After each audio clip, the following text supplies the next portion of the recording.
Today we're talking about early Georgian England. This time period was from 1715 to 1760. There were four influencing factors of the arts during this period. The first was the Act of Settlement in 1701, which prepared the way for George I, who was Elector of Hanover, to take the throne. The second was the power of the Whig party, and they represented a large portion of the affluent and educated people of England. The third was the reliance on the study of antiquities through visits to Italy and publications from ancient times, as well as their influence throughout England. And the fourth was the power and the prestige of the upper class based on their land ownership and construction of country houses as evidence of their wealth. The Act of Settlement stated that if there were no heirs from the union of William III and the future Queen Anne, that the succession should pass from the Stuart line of monarchs over to the Hanoverian line, and this was George I. This is how he became in power. And George I was a German, and he actually couldn't even speak any English. George I also lacked any interest in the arts, so when he took the throne, the Whig political party became the influential power in the matters of taste for the arts, decoration, and design. According to the Whigs, there was a moral basis for evaluating the arts, and their evaluations were that first, they looked to the canons of the classical. They looked to the classics like ancient Greece and ancient Rome for their inspiration. The second was looking at the architectural principles of Andrea Palladio from the 16th century, who had a knowledge of Roman antiquity. And the third was the study of the works of Inigo Jones, who had been influenced by Palladio, and his major revelation was that mathematical proportions were the basis for the greatness of Roman architecture.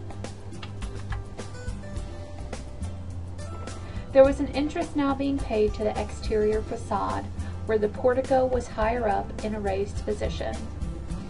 There were two features contributed to the appreciation of the landscape, and the first was the view of the surrounding land provided by the raised portico, and the second was the view through the house by the interior axial arrangement of the hall and saloon.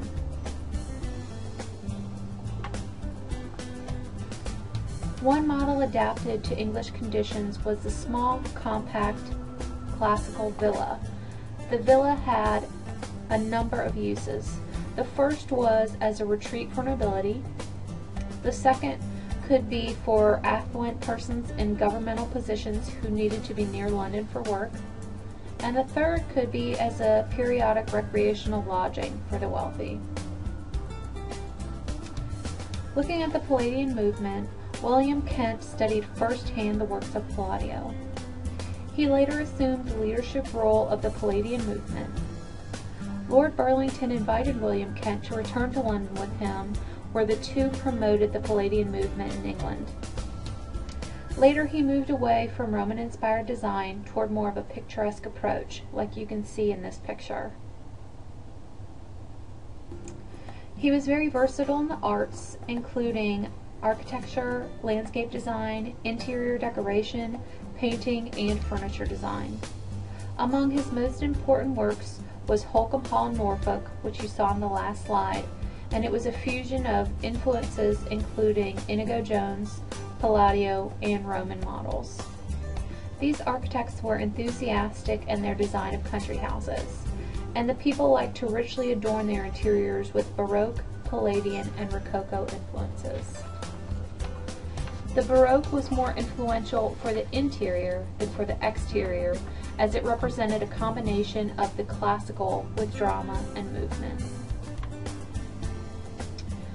James Gibbs was also a prominent architect during this time, and he was a major proponent of the Georgian Baroque style.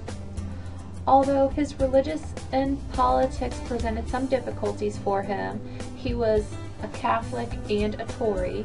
His influence on regional build was enhanced by his publications, which were the Book of Architecture and rules for drawing several parts of architecture, and Gibbs was internationally influential as his design is seen of the White House.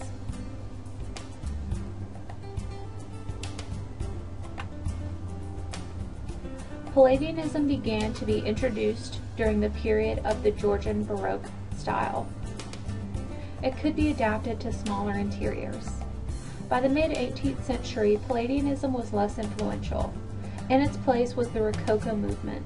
It was delicate, non-architectural approach to decoration with two aspects including chinoiserie, which is Chinese-inspired, and Gothic. This led to less formal living, which encouraged the mixing of social class, and the plans for their houses evolved to accommodate activities. Activities could include balls, suppers, card playing, drinking tea, dancing, etc. And these events could take place at the same time in different rooms, and one result of this was the arrangement of rooms in a circuit around a staircase. In this slide, we can talk about spatial relations. There was a versatility in planning social events, and this was their main motivation for change. This created the sequencing of rooms. The hall and salon was the introduction to the state apartments, with the rooms put in a hierarchical order. A person could only go as far into the house based on their owner's perception of the visitor's importance. Spatial relationships and ornaments were used to define these relationships, and the hall was often the most dramatic space. Verticality, spatial relationships, and the exploration of space all enhanced the interiors, and horizontality and geometry were also seen within these spaces. Looking at the interior architecture and decor, the three stylistic phases were characterized in the early Georgian period by Baroque, Palladian, and Rococo. The style characteristic of the Baroque included the use of molded figures in high relief, and you can see an example in this doorway. The Palladians used a variety of sources to fill the void, like employing Italian designers.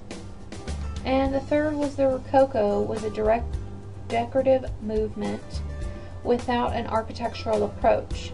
And France brought the style of detailing linear motifs, asymmetry, and natural forms like shells and scrolls, and often set into classical frames. Chinese and Gothic are also seen in the Rococo style. The materials and decorative techniques, wallpaper, painting, stucco, and scagliola were the primary materials used, and country houses were richly decorated. Wallpaper, which was an important means of decoration, was either hand-painted, hand-blocked, or machine-printed and was created in sheets. Sometimes the design was created to simulate stucco.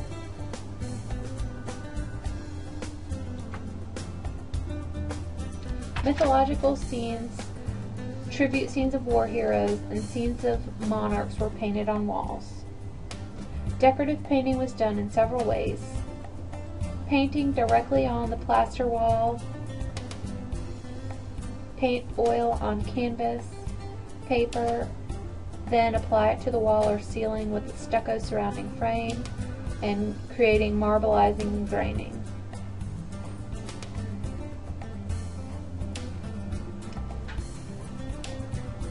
Looking at floors, wood and stone, especially at the entrance, were used. Marble was only used in the grandest houses. Carpets were becoming more common, and when seen, they would usually have a stained wood edge.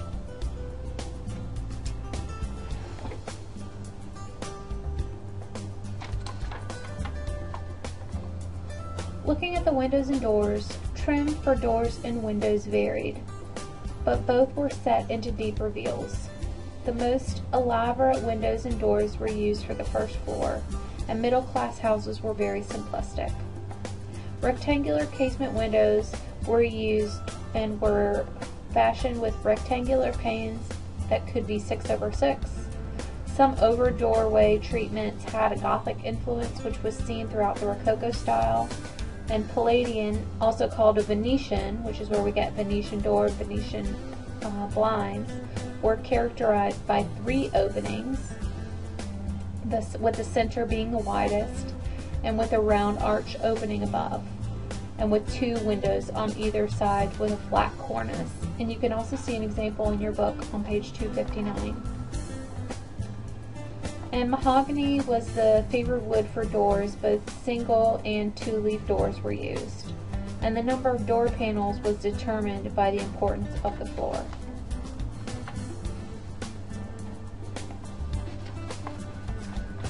Looking at walls, through his writings, Isaac Ware was influential, and he recommended using stucco, wainscot, and wall hangings like wallpaper, tapestry, and fabrics. And there's a description of his writing on page 255.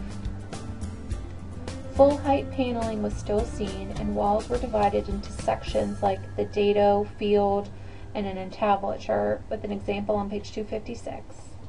The dado could be paneled with other treatments like tapestries, silk brocades, velvets, and wallpaper located above. Tapestries before now had been loose hanging on the wall, and beginning since the 17th century, they were now more fitted to the wall, or they could be framed and hung on the wall. Stucco, either white or colored, became important after the first quarter of the century for 3 things: because there were now more travels to Italy. The second was Italian stuccoists were brought and employed in England, and the third was the use of engravings. Paper mache is also now seen as a decorative treatment and used as an alternative to 3D ornamentation. And whatever the decorative treatment, all features on the walls, door casings, windows, and chimney pieces had an architectural concept. And here in these slides you can see a little bit about what I was talking about before, with mythological scenes and tribute scenes of war heroes, as well as scenes of monarchs being painted on the walls.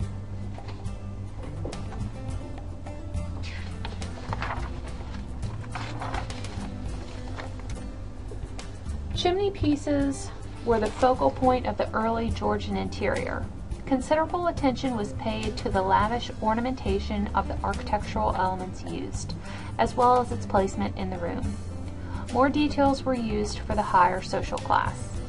Marble and wood were most often used materials. The firebox was rectangular with an architrave frame. Moldings were created and derived from classical forms. There were exceptions to this, and those were outlines done in the Rococo influence, which could also incorporate a Gothic influence. And doors, windows, and chimney pieces would match in decorative detail.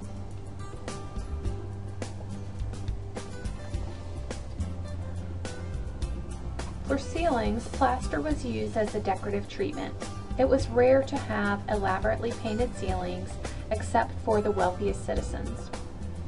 Small painted panels could be used, and combinations with other treatments were often seen. Painting subjects were done in trompe-l'oeil, including mythological, god and goddess, art and science examples all seen.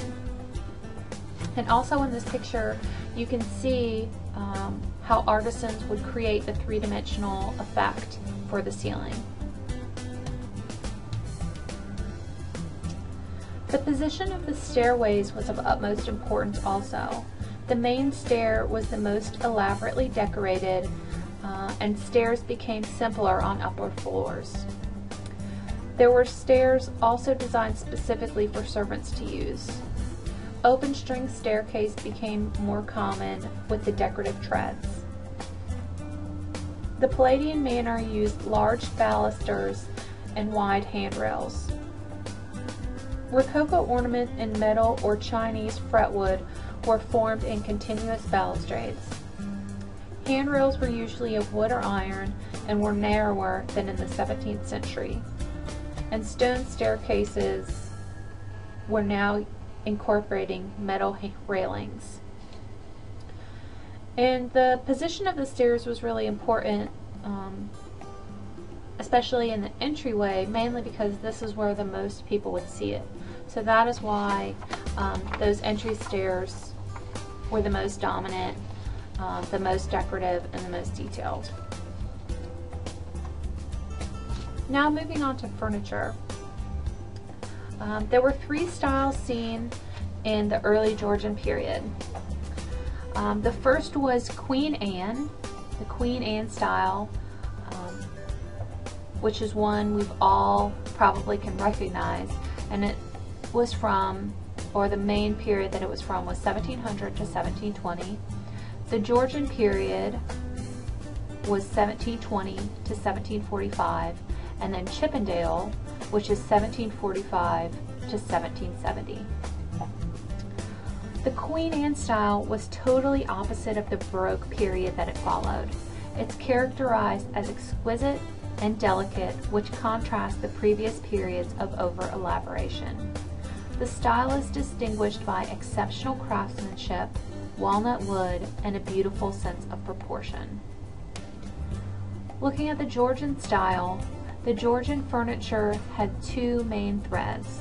One was based on Queen Anne furniture, but was more heavily decorated, and the second was architect's furniture, which was designed to complement the interiors where it was placed. And these pieces were made when the wealthy upper class specifically ordered them or had them made to match their interiors. And the third was the Chippendale style, which encompassed themes of Gothic, Rococo, and Chinese. Thomas Chippendale, who was the son of a carpenter, which is where he learned his craft, created this. He was a versatile man and was willing to design and supply wallpapers, carpets, fire grates, decorative or moulu, chimney pieces, and even complete room schemes in addition to furniture. As well as equipping state apartments with luxurious ensembles, his firm regularly supplied routine articles for servants' room and domestic offices. He offered a complete house furnishing service, undertook repairs, removals, hired out furniture, compiled inventories, and was even furnished funerals for respected customers. The materials and construction of this time, the new decorative processes incorporated lots of surface decoration like veneering, japanning, and gesso. Walnut and mahogany were the primary woods for this time. Queen Anne and Georgian furniture used lots of walnut veneer. Craftsmen did lots of patterning with this type of wood, but around 1720 there was a wood famine in France, so they had to start looking to other woods as their material. Mahogany became their new primary wood, and it was a harder wood, which allowed them to carve in a crisper detail.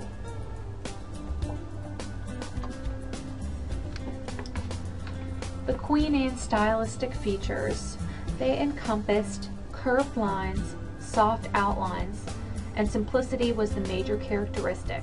It also had low relief and veneering for the surface, and the primary concerns for this style were dignity and comfort. Queen Anne chairs had a lower back than their counterparts, and it also had a curve introduced. The crusting of the back was characterized with a concave center. The profile of the back was a spoon shape. Occasionally, both the seat and back were fully upholstered. Seats were of two shapes. They could either be trapezoidal with rounded corners or a horseshoe contour. Initially, the front legs were cabriole and had either a hoof shape or a pad foot. And later, the cabriole leg was seen on both front and back legs. Early on, they were connected with an H-shaped stretcher. Tables became specialized, and significant ones seen were card tables, gaming tables, and tea tables. Some tables were multifunctional. The typical card table had 4 cabriole legs, and 2 legs would attach to the frame with a top that hinged and had rounded corners. Textiles were often used to cover the top surface. Storage. With storage of Queen Anne, there were various types. Chests were in demand during the 18th century, and the chest on a stand, or also known as a tall boy or a double chest of drawers, and a bachelor's chest were all seen. Here you can see an example of a Queen Anne bed, and they're similar to the ones of the William and Mary style. They're very tall with slender posts and would support a boldly shaped tester. Often they would have complex draping like a damask surrounding the posts. Now let's talk about the Georgian style. With the Georgian features, the aristocracy and land gentry, rather than royalty, were the ones that people looked to for stylistic inspiration. The advancement of art was a major motivation. Lots of diversity of form and ornament is characteristic of the pieces of the furniture of the Georgian style.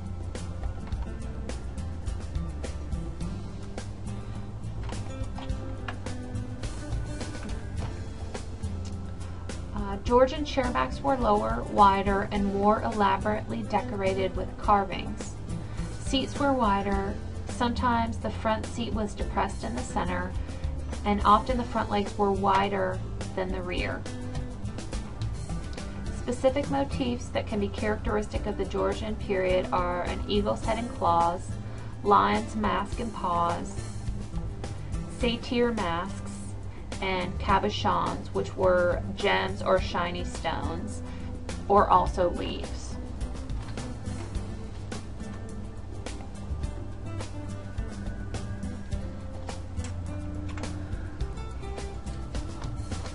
The card table was used for social activities.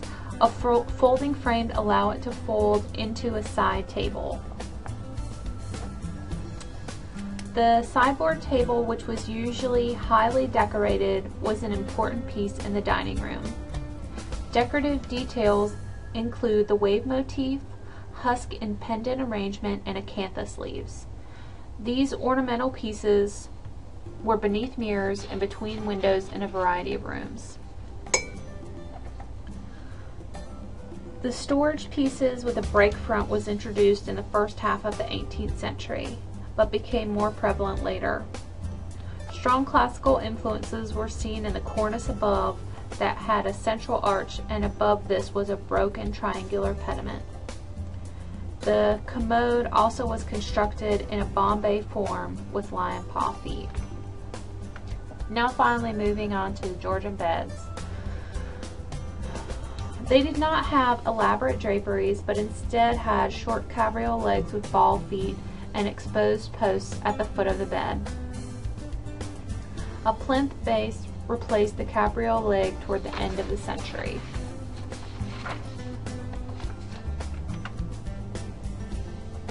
Now let's talk about the Chippendale stylistic features.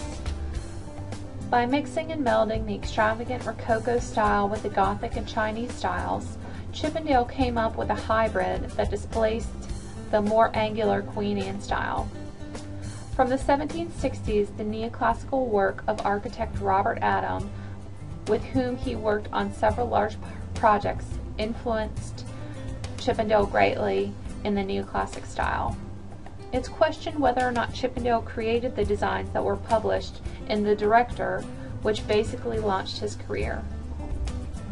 The Rococo style was established through his book and is similar to the Chippendale style.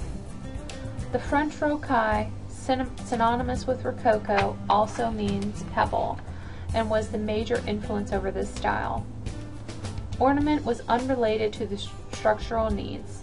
Decoration is characterized by curved lines, rock work, rocaille or pebbles, shells or collier, flowers, fruit, foliage, birds, animals, and human figures. Asymmetry was the most common arrangement of detail. Looking at the seating for Chippendale style, Rococo, Gothic, and Chinese influence are all seen in the backs of the Chippendale style. The backs were distinguished with openwork designs that either filled the back or were contained in the splat. The splat would be the center piece of the back of the chair. Typically the splat was wider at the base, became narrow at the center, and was widest at the top.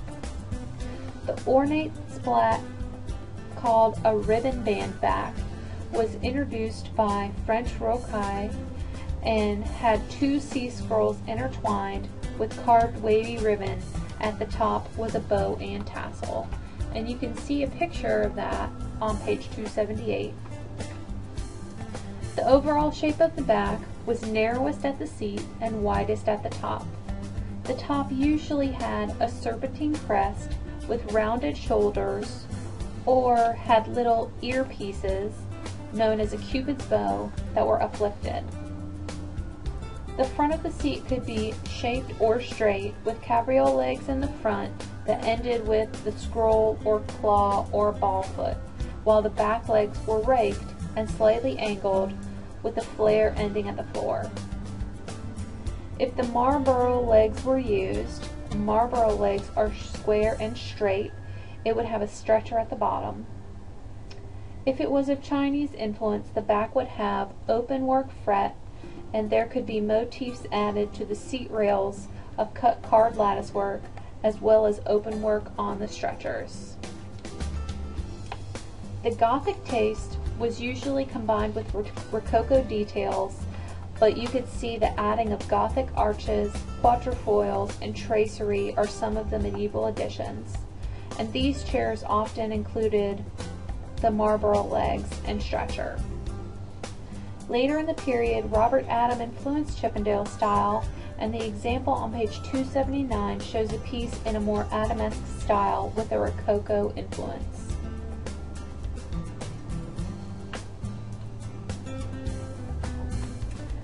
Looking at the tables in the Chippendale style, there was a rectangular drop leaf and semicircle drop leaf tables used, as well as sideboard tables, breakfast, center, gaming, toilet, and tea tables were all common. The tea table could be made in a variety of ways, and one example was the tripod with a circular top that would hinge. And there was also the single leg console table that had a cabriole style leg ending with a claw and ball foot, and it was held up against the wall, as you can see an example here in this slide. Looking at their storage, the commode, which was highly decorative, was in high fashion and often placed in the drawing room. An ornament that was characteristics were carving detail, veneering, ormolu mounts, and lacquering, and they were constructed with many combinations of doors, drawers, or drawers behind doors. And finally, the beds of this style.